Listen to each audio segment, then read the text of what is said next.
ce matin, je vais aller dans un aspect qui est vraiment très important, donc nous négligeons aujourd'hui dans nos vies, à savoir le mystère du sang de Jésus-Christ dans la vie du croyant. La yam to ya menzo en tarsam bang bum ning mam san goma vonra yele tia bum ton fa wakata ninga ton samda ne gom kanga that yeti yele solom ning sembe de Christ pour moi. Ou si vous voulez, l'impact du sang de Jésus-Christ dans la vie du chrétien. À Jésus-Christ si ma san to man bum ninga ten vie pour.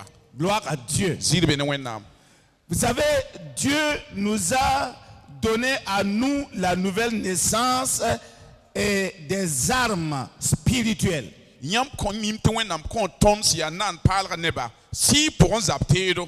Sur le plan naturel, lorsque on enrôle quelqu'un dans l'armée nationale, on lui donne une formation et on lui donne des armes pour défendre non seulement la nation, mais aussi sa propre vie. Parce qu'il ne sert à rien d'avoir une arme qui peut protéger la nation et qui ne peut pas te protéger toi-même. Donc dans le royaume de Dieu, en tant que des citoyens du royaume de Dieu, Dieu considère que nous sommes tous enrôlés dans son armée.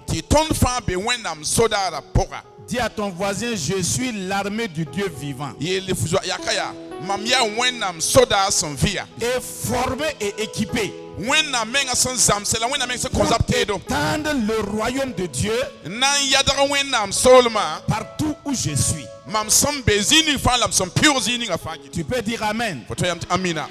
Et pour cela, Dieu a donné aussi des armes à ses soldats. Comme l'armée burkinabé a donné des armes à ses soldats pour défendre son territoire.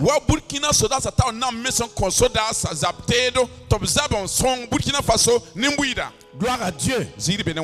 Malheureusement, je dis malheureusement, beaucoup n'ont pas compris ça. Dans l'armée nationale, que les armes ont été données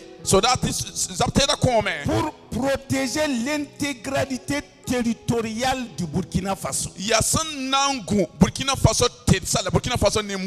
Il est interdit, c'est proscrit qu'un soldat utilise son arme contre un citoyen du pays. Normalement, si cela arrivait, il n'y a pas de jugement. On le prend haut et court sur la place de la Révolution. Quelqu'un peut dire Amen. Pour apprendre la leçon à d'autres personnes. Ce qui veut dire que dans le royaume de Dieu, c'est comme ça aussi. S'il arrive qu'un soldat de l'armée de Dieu utilise l'arme que Dieu lui a donnée contre son frère, contre sa soeur, on doit faire quoi? On doit spirituellement le pendre haut et court. Ça veut dire qu'il doit mourir. Il n'est pas qualifié pour être dans l'armée du Dieu vivant. Malheureusement, là aussi, il y a des hommes et des femmes qui n'ont rien compris de leur existence dans le royaume de Dieu. Ils croient qu'ils ont fait un transfert d'un pays à un autre pays avec leur nationalité, avec leur tradition, avec leurs coutumes. Ce qui est faux et archi faux. Aucun de nous n'a été transféré dans le royaume de Dieu avec sa tradition, avec sa culture, avec ses habitudes et avec sa vie païenne. Ça n'existe pas. C'est pourquoi ce que je vais partager avec vous ce matin, je veux que tu saisisses cela. Ça va être important pour toi, pour ta vie d'aujourd'hui et pour ta vie de demain. Gloire à Dieu. Dans la nouvelle naissance, Dieu nous a donné des armes spirituelles. Gloire à Dieu. Et la première arme que nous allons voir, il y a 3 armes spirituelles très puissantes que Dieu nous a données. Et je vais commencer d'abord par la première arme ce matin. Et on verra les autres armes après. Premièrement, le sang de Jésus-Christ est une arme très puissante. C'est une arme spirituelle très puissante. Ensuite, la parole de Dieu est une arme spirituelle très puissante. Et ensuite, le nom de Jésus est une arme très puissante que Dieu nous a donnée. Alors, lorsque nous invoquons le sang qui a vaincu Satan à la croix, et que nous prenons l'épée de l'esprit qui est la parole de Dieu, et le nom de Jésus qui est le nom tout puissant, en qui réside toute la puissance de l'univers. Nous avons 3 armes spirituelles puissantes entre nos mains pour résister à tous les démons, à toutes les puissances du mal. Quelqu'un peut dire Amen. Et les armes, l'apôtre Paul dit dans 2 Corinthiens, chapitre 10, verset 4. Il dit les armes avec lesquelles nous combattons ne sont pas charnelles, mais elles sont puissantes, très puissantes, par la vertu de Dieu, pour renverser des forteresses. Dis Amen. C'est pour cela, je me tiens là et je te dis ce matin, quelle que soit la forteresse que l'ennemi a édifiée devant toi, je dis quelle que soit la forteresse, ça peut être la mort, ça peut être la maladie, ça peut être la pauvreté, ça peut être n'importe quelle autre situation. Je te dis ce matin, une arme puissante sera mise entre tes mains pour renverser cette forteresse au nom de Jésus. Pour renverser des forteresses, les 3 armes spirituelles que sont le sang, le nom et la parole, sont des armes très puissantes pour donner la victoire à chaque enfant de Dieu, à chaque citoyen du royaume de Dieu. Bien-aimés frères et sœurs, je ne crois pas que l'on profite du sang comme on le devrait selon la parole de Dieu. Non. Je dirais même que ces 3 armes-là que Dieu a mis à notre disposition, nous ne les utilisons pas assez. Et l'arme fatale l'élément qui est au-dessus de toutes ces armes-là, je l'ai nommé la louange, qui n'est pas une arme, mais un moyen de libérer la puissance de ces armes qui sont entre vos mains.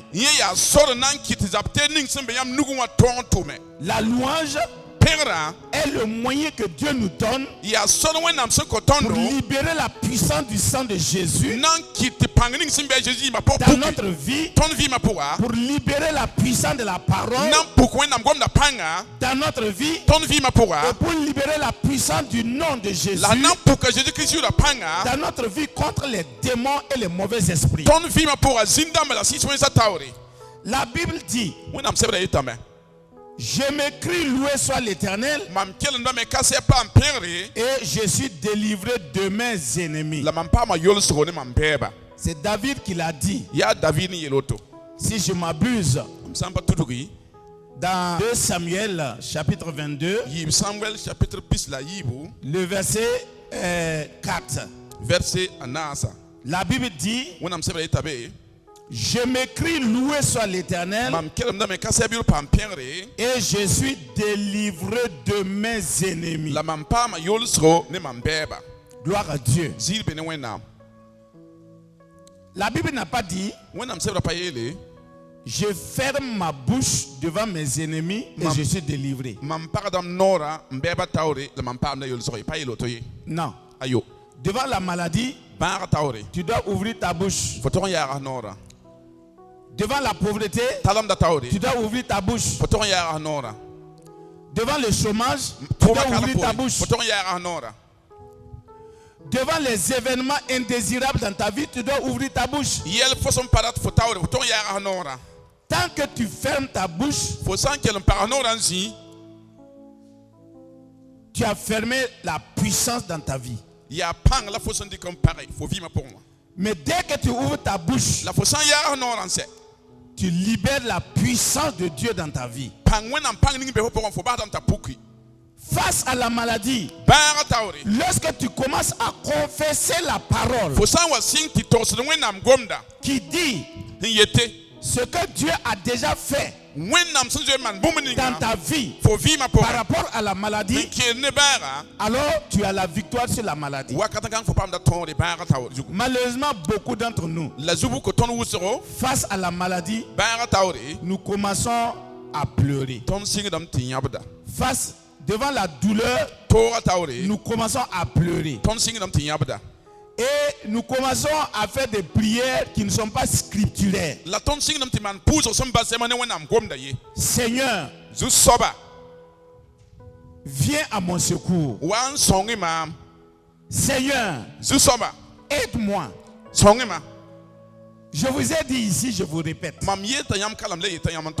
Si moi je suis un chef de corps d'armée, dans l'armée, j'ai des troupes avec moi. J'ai des troupes avec moi.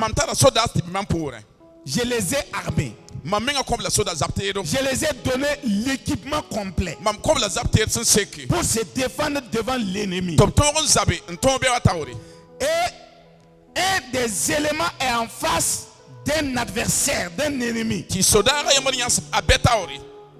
il se tourne vers moi pour crier à moi: oh, général, viens à mon secours. Mon frère, en temps normal,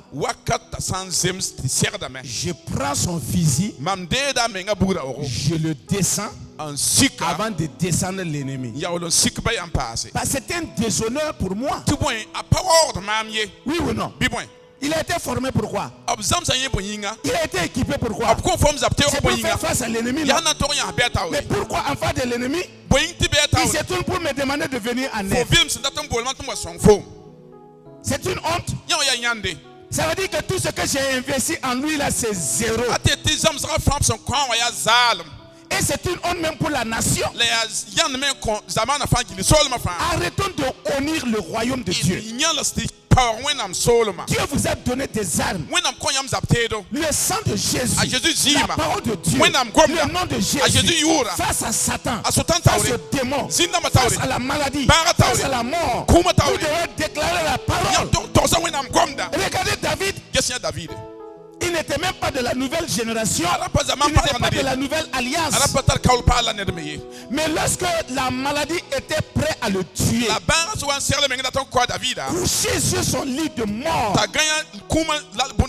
David ouvre sa bouche et il dit à la mort: hey, mon ami, tu perds ton temps. Moi, David, là, je ne suis pas mortel. Je ne mourrai pas. C'est clair. C'est une affirmation. Je ne mourrai pas. Je vivrai. Et je raconterai les merveilles de Dieu. Voilà comment il faut réagir avec la parole devant la maladie. David ne s'est pas assis en disant: oh Dieu, c'est fini pour moi. Aide-moi. Il va t'aider comment? Il t'a déjà donné les armes. C'est la parole dans ta bouche. La parole dans ta bouche est ton arme pour te libérer, pour te défendre devant les accusations de Satan et devant la maladie et devant toutes les attaques de l'ennemi. C'est pour cela, dans 1 Pierre 1, 23, ces trois armes-là et la louange doivent être utilisées ensemble. Parce que la louange chasse la crainte et la tristesse. Et l'ennemi s'enfuit devant un homme, une femme qui sait louer Dieu en toutes circonstances.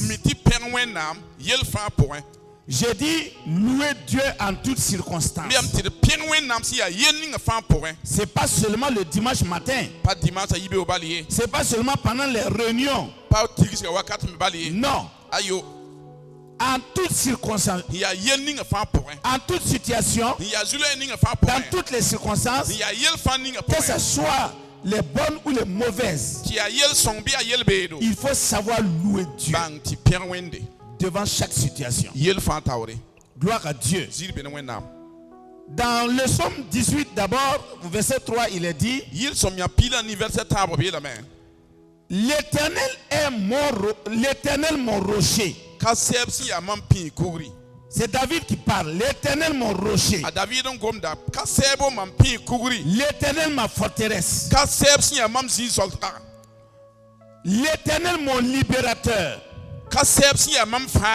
Mon Dieu, mon rocher, où je trouve un abri, mon bouclier, la force qui me sauve, ma haute retraite. C'est pas une prière qu'il est en train de faire ici. Non, non, non. Il est en train de proclamer sa foi, confesser sa foi. Il est en train de dire ce que Dieu est pour lui. Il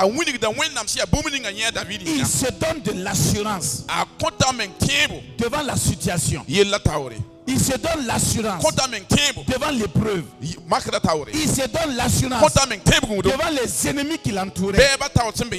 L'Éternel est mon rocher. Un rocher inébranlable. La tempête ne peut pas bouger ce rocher-là. Les vents impétueux ne peuvent pas déranger ce rocher-là. Il est ma forteresse. Il est le Dieu qui me sauve. Donc je ne peux pas perdre une bataille. Je ne peux pas être vaincu. Parce que l'Éternel est mon rocher. Voilà comment le chrétien doit proclamer sa foi. Mon frère, ma soeur. Et 1 Pierre 1 verset 23 dit, dans ce texte-là, vous voyez, nous ne parlerons pas seulement ni du nom de Jésus, ni de la parole de Dieu. Il parle de la sémence incorruptible de Dieu. Le nom de Jésus, la parole de Dieu, est une semence incorruptible. La mort et la résurrection de Jésus a fait de toi, non, a fait de Jésus notre souverain sacrificateur. Il est chargé de présenter au Père non plus le sang d'animaux, mais nos louanges. Dans l'Ancien Testament, lorsque le souverain sacrificateur devait entrer dans le lieu très saint, il devait entrer avec un agneau, le sang d'un agneau pour ses propres péchés et le sang d'un agneau pour le sang du peuple, pour le pardon du peuple. C'est dans l'Ancien Testament. Mais maintenant dans la Nouvelle Alliance, Jésus, par sa mort et sa résurrection, est devenu notre souverain sacrificateur. Et tous les jours, ce sacrificateur est chargé de présenter au Père, comme le souverain sacrificateur dans l'Ancien Testament le faisait, avec le sang des animaux. Mais cette fois-ci, ce n'est plus avec le sang des animaux, mais c'est avec nos louanges et le fruit de lèvres qui confessent le nom de Dieu par Jésus-Christ. Paul l'a dit dans Hébreux 13, le verset 15, si je m'abuse. Mon frère, ma soeur, alors, la mort et la résurrection de Jésus ont aussi fait de nous des sacrificateurs. Ce terme-là, si habituel pour les Juifs, est plutôt déroutant même pour les chrétiens.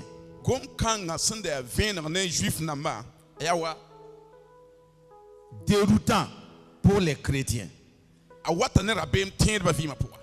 Pourtant, la Bible ne nous laisse pas le choix. Quand nous lisons dans 1 Pierre, le chapitre 1, le verset 2 nous dit ceci. Et qui sont élus selon la préscience de Dieu le Père, par la sanctification de l'Esprit, afin qu'ils deviennent obéissants et qu'ils participent à l'aspersion du sang de Jésus-Christ.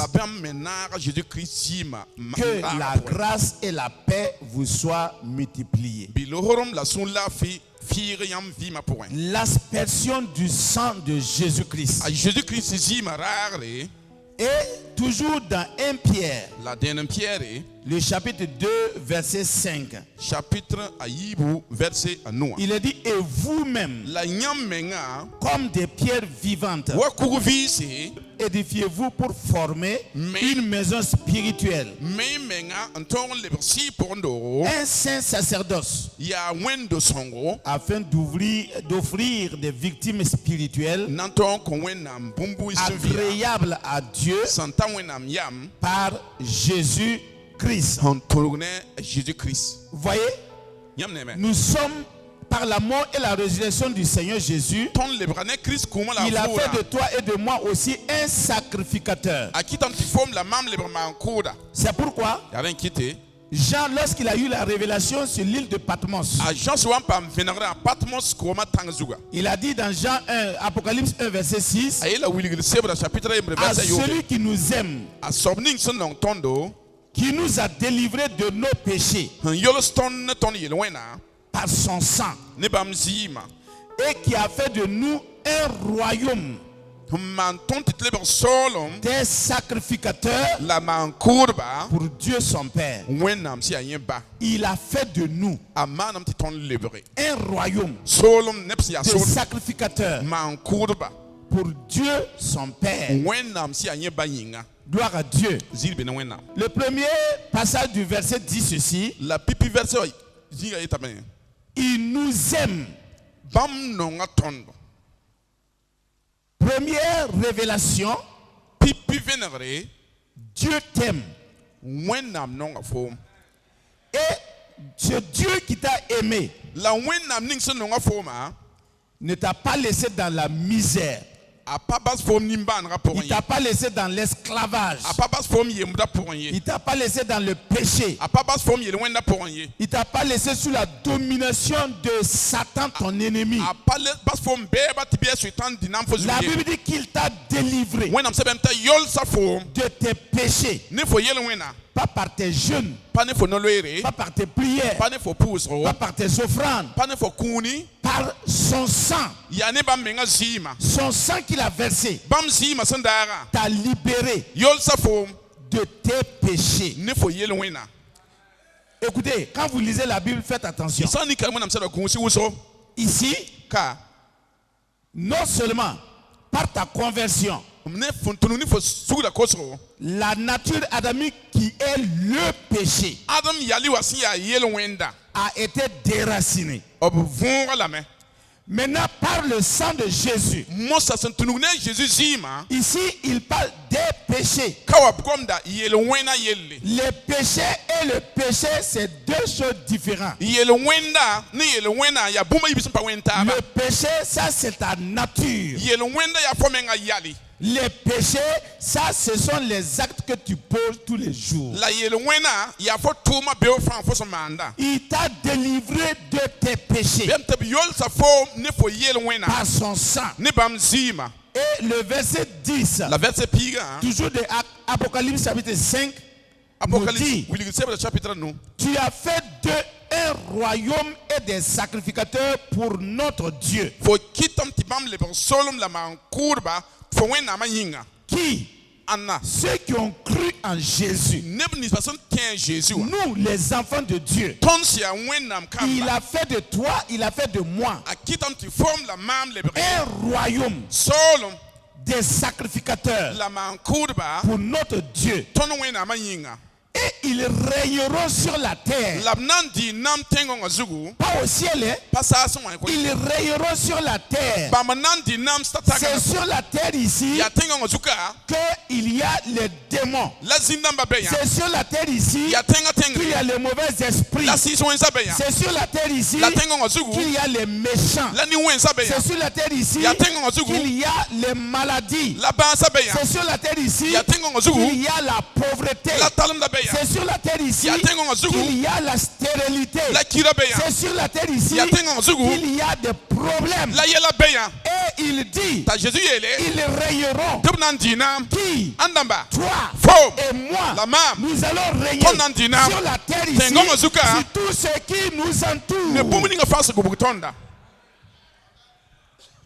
Et Jésus est la plante bénie pour nous. Et si tu es le fruit de cette plante-là, il n'y a aucune malédiction dans ta vie. Il n'y a aucune condamnation dans ta vie. Tel Jésus est, tel aussi tu es. C'est pourquoi nous devons marcher différemment dans ce monde. Pour ne pas se confondre avec le monde. Le monde a ses principes. Le monde a ses lois. Le monde a ses béquilles spirituelles. Mais nous avons notre vie. Jésus est notre modèle. Gloire à Dieu. Il est notre référence. Tel il est, tel nous sommes dans ce monde-là. Mais aujourd'hui, les chrétiens ont tendance à abandonner, voyez, cet aspect-là de modèle. Ils veulent se conformer à tout le monde. Nous avons oublié que nous sommes des êtres spéciaux. On n'est pas monsieur tout le monde. Non, non, non. On n'est pas monsieur tout. Dieu ne nous a pas fait uniforme. Nous on a payé uniforme ici pour l'inauguration. Tu n'es pas uniforme. Tu es spécial. Je suis spécial. Chacun a un aspect qui diffère de l'autre. Mais on est complémentaires dans le corps de Christ. Alléluia. Sinon, on n'est pas uniforme. Hein? Déjà, même quand on dit même de venir, on va se comparer là, nos têtes là ne se ressemblent pas. Oui, mais regarde ton voisin, sa tête là ressemble à ta tête. Mais pourtant, on est uniforme, on est complémentaire. Pas uniforme, mais complémentaire. Alléluia. Alléluia. On est complémentaires dans le corps de Christ. Donc n'essayez pas d'imiter le monde. N'essayez pas de vous conformer au monde. Parce que le monde fait ça. Moi aussi je dois faire ça.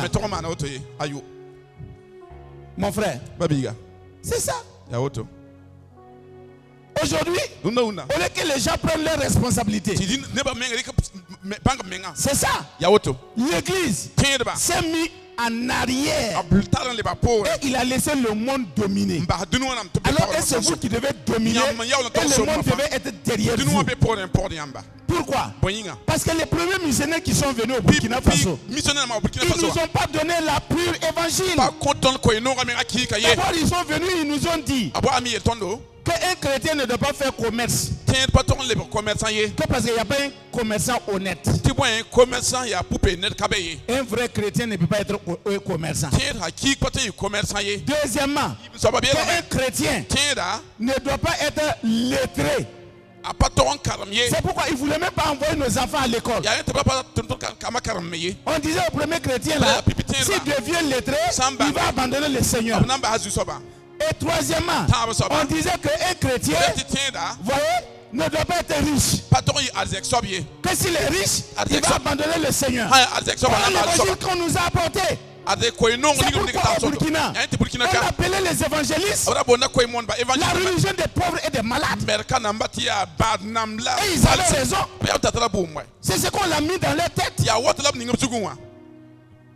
C'est pourquoi vous devez vous vider de ces mensonges-là qu'on a mis dans votre tête de génération en génération pour accepter la vérité de l'évangile. Jésus, il n'était pas pauvre. Jésus était riche. Mais il est devenu pauvre afin que toi et moi, nous devenons riches. C'est différent. Il n'a jamais été malade de son existence là. Pendant ces 33 ans et demi, personne n'a jamais souhaité à Jésus bonne guérison. Il a été toujours en bonne santé. Mais Jésus, il est devenu malade volontairement à la croix du Calvaire pour que toi, tu sois en bonne santé. Donc, ne venez pas me dire que non, Dieu veut qu'on souffre de maladies, Dieu veut qu'on soit pauvre, Dieu veut qu'on soit ignorant. C'est pourquoi on a dit mais aux chrétiens qu'ils ne doivent pas faire politique. C'est pourquoi la politique les a tellement politisés. Si tu ne fais pas politique, la politique va te politiser. Un chrétien fait politique. Politique c'est quoi? Avoir un programme pour aider les gens, c'est pas une bonne chose. Pour que tu ne sois pas un menteur comme le monde. Le monde dit je vais goudronner vos voix, je vais lampanter vos voix. Et quand il gagne maintenant le pouvoir, il met un chien, un panneau devant sa porte. Attention, un chien méchant.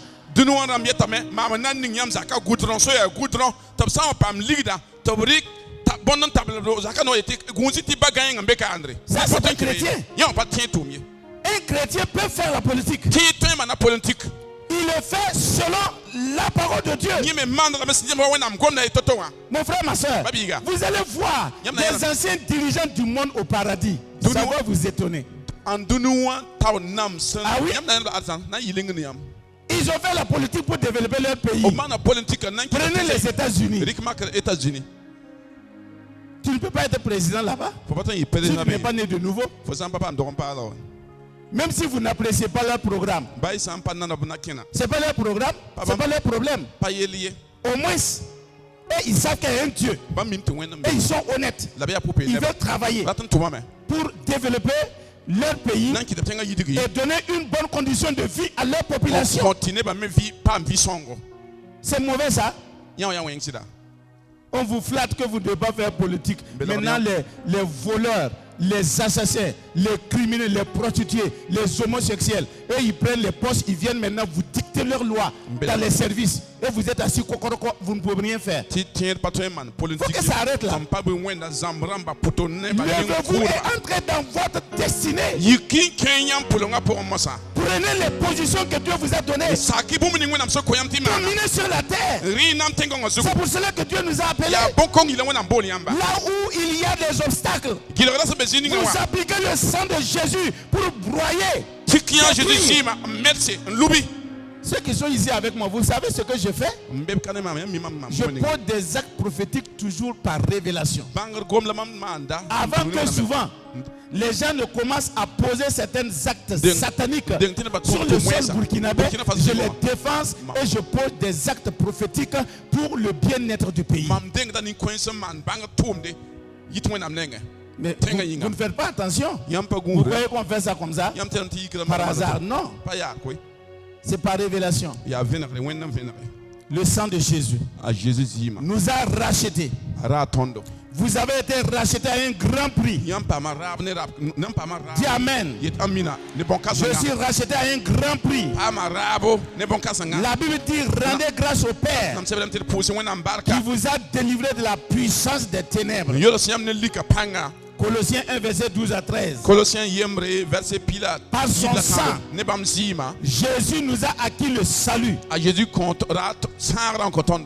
Au sens du mot grec, c'est sozo. Ce qui ne se limite pas au paradis après la mort.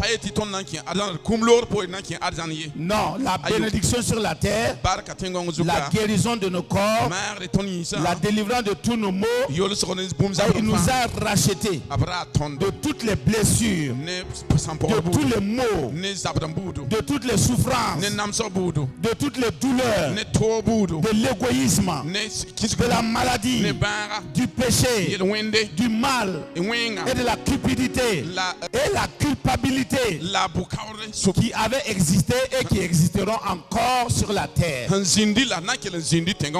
Il nous a délivrés de tout cela. Il nous a délivrés.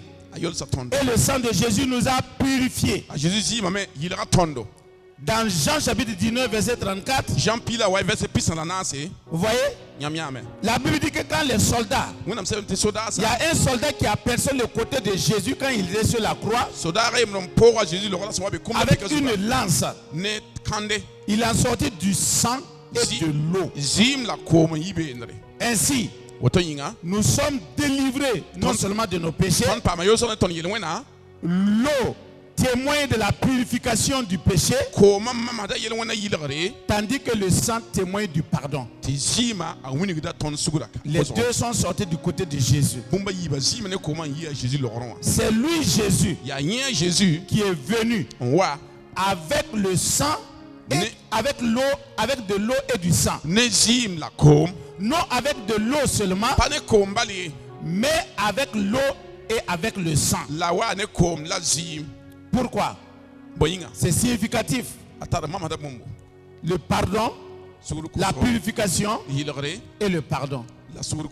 Purification par l'eau, l'eau du témoignage, l'eau de la parole et le pardon, le sang.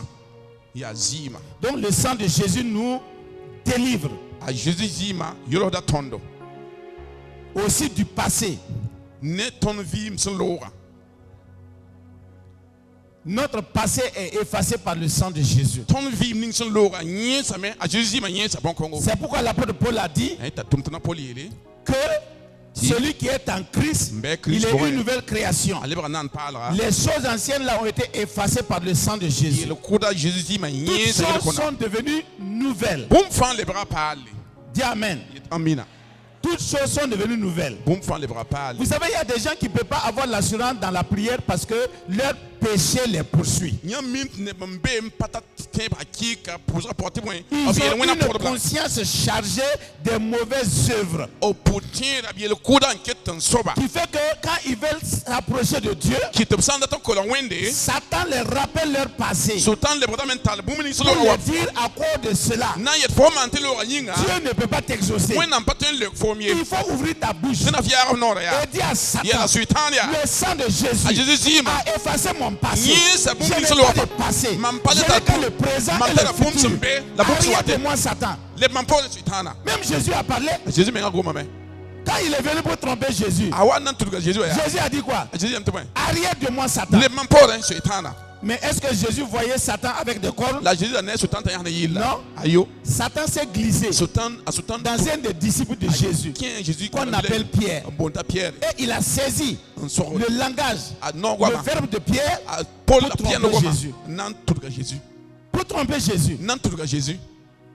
Vous comprenez? Pierre était un bon disciple. Mais on ne sait pas ce qui s'est passé. Tout de suite, il a la révélation que Jésus est le Christ, le Fils du Dieu vivant. Et quelque temps après, qu'est-ce qui se passe? Satan le saisit. Il dit à Jésus, tu ne vas pas mourir à la croix. À Jérusalem, tu ne mourras pas. Nous, on va te défendre. Jésus s'arrête. Il tourne vers lui. Il dit, arrière de moi, Satan. Il faut avoir le discernement. Un chrétien qui est rempli du Saint-Esprit, qui vit dans le Saint-Esprit, doit avoir le discernement. Vous voyez, souvent quand on prend des attitudes un peu dures envers certaines personnes, ils ne savent pas que ce n'est pas eux-mêmes, mais c'est l'esprit qui travaille avec eux là, qui fait qu'on est obligé de prendre certaines positions à leur égard. Sinon ils peuvent gâcher votre destinée.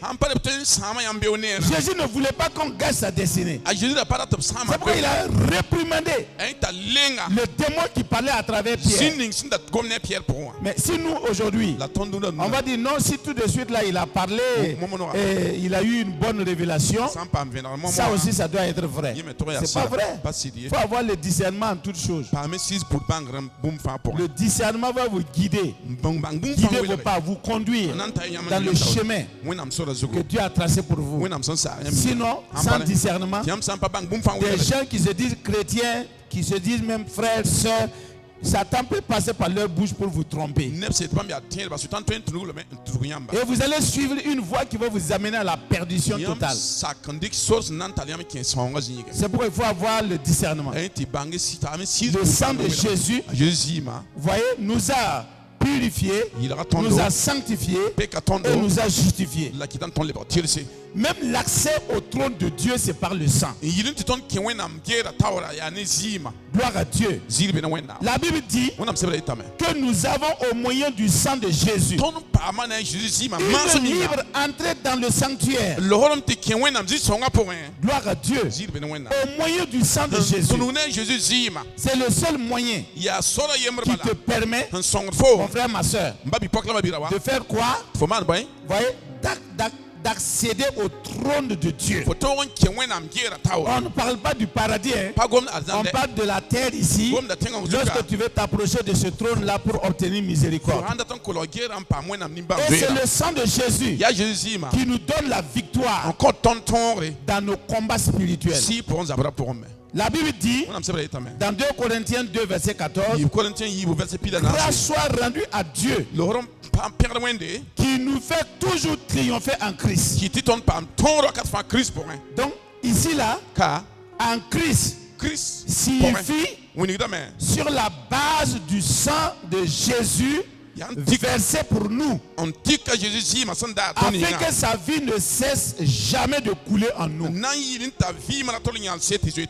C'est le moyen de la victoire dans ta vie. Le sang est le moyen de ta victoire sur les œuvres de Satan. Un homme qui sait appliquer le sang de Jésus sur sa vie, sur la vie de ses enfants, contre les accidents, contre les morts prématurées, contre les maladies.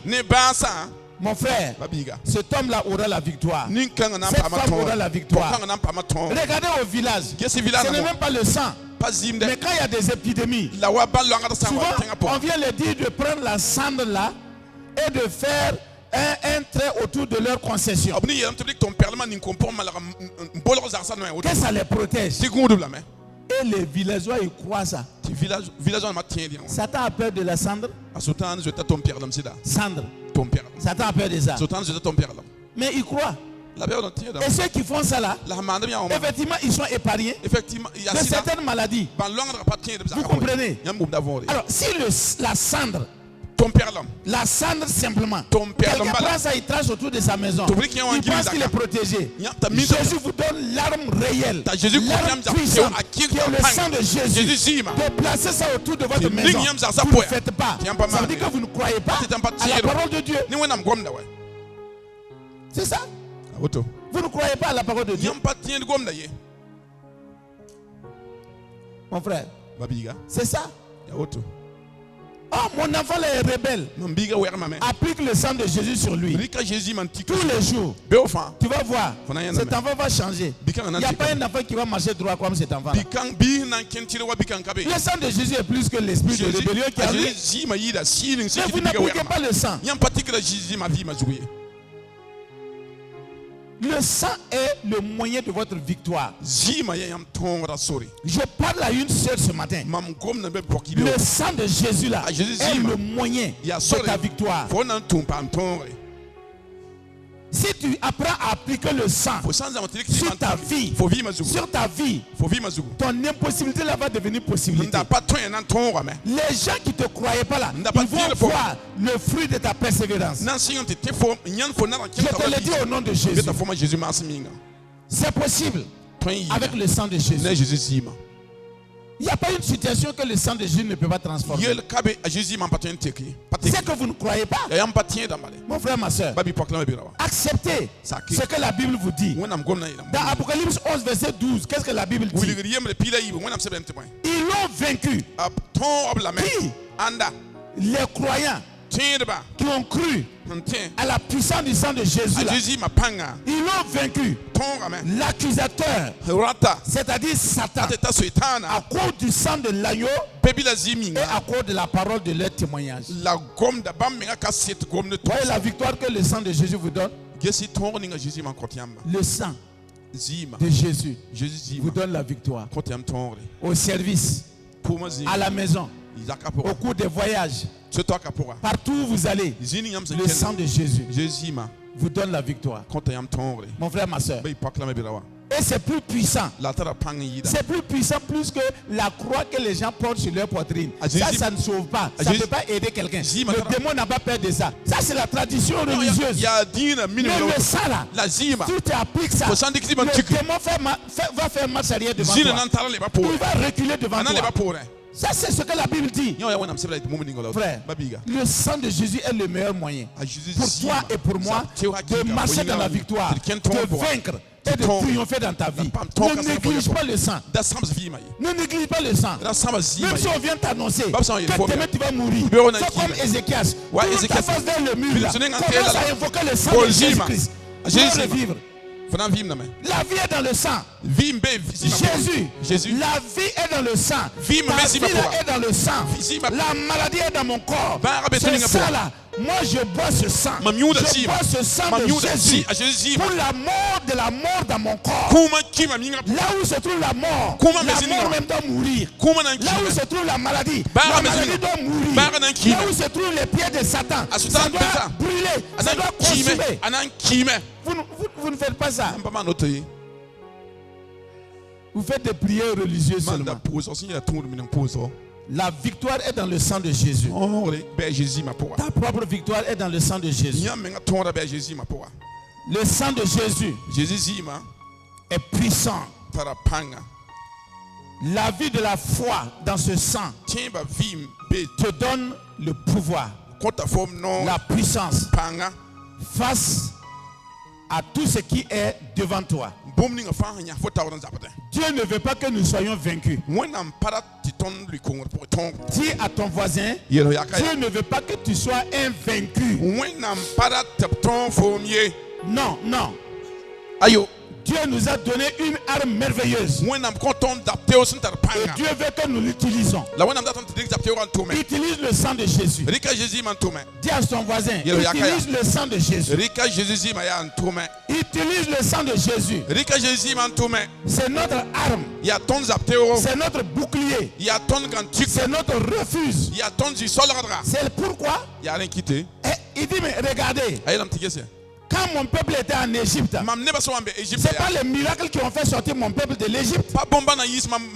Non, ce n'est pas les miracles. Il y a eu 11 miracles. Le 9 miracles, mais le 10e miracle là, qui a fait sortir mon peuple là, c'était quoi? C'était le sang d'un agneau.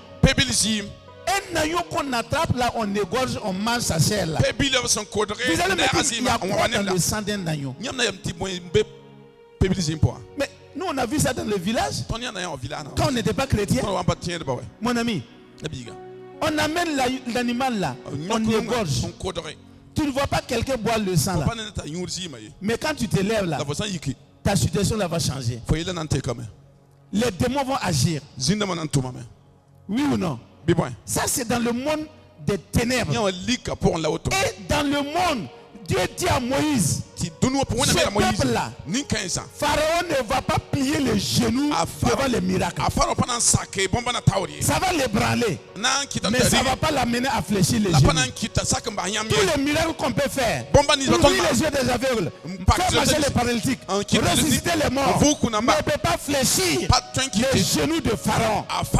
Mais le sang de l'agneau, lorsque vous allez appliquer ça sur les linteaux de vos portes là, Pharaon sera obligé de fléchir les genoux devant vous.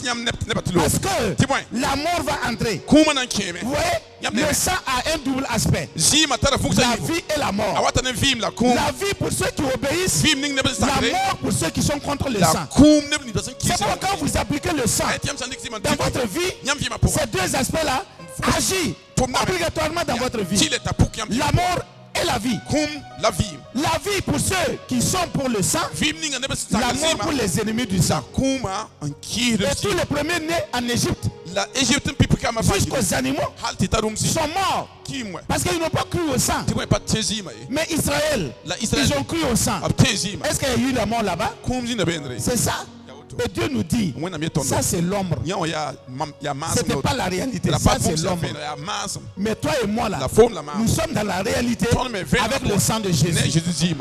C'est pourquoi n'aie pas peur, quel que soit les problèmes. C'est pourquoi je vous encourage, les problèmes nationaux dans notre pays, ne vous essayez pas pour critiquer, ne vous essayez pas pour parler. Appliquez le sang de Jésus. S'il y a des meneurs, appliquez le sang de Jésus. S'il y a des situations difficiles, appliquez le sang de Jésus. Mon frère, ma soeur, ce n'est pas le temps de parler, c'est le temps d'agir.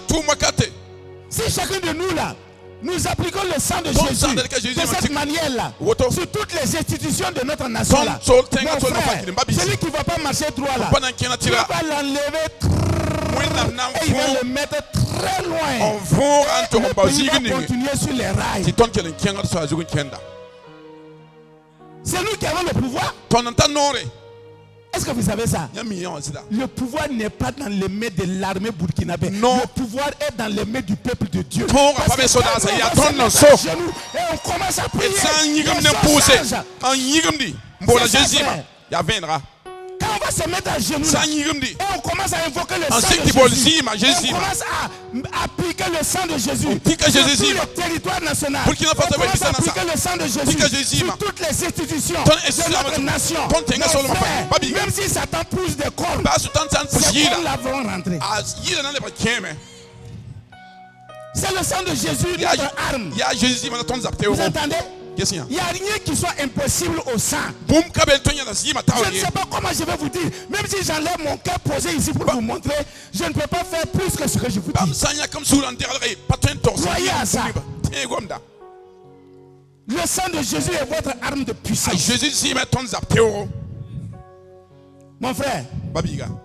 Écoutez, quand je regarde vos églises là, il y a des églises où presque la moitié des chaises sont vides.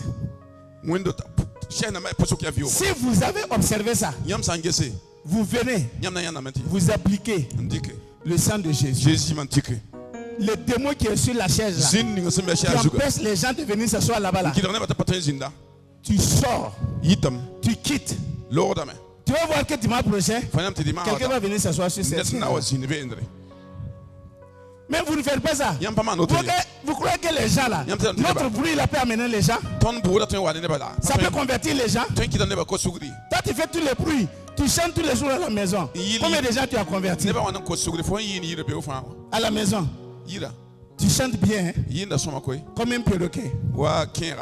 Mais tu as gagné combien de gens? Le sang de Jésus.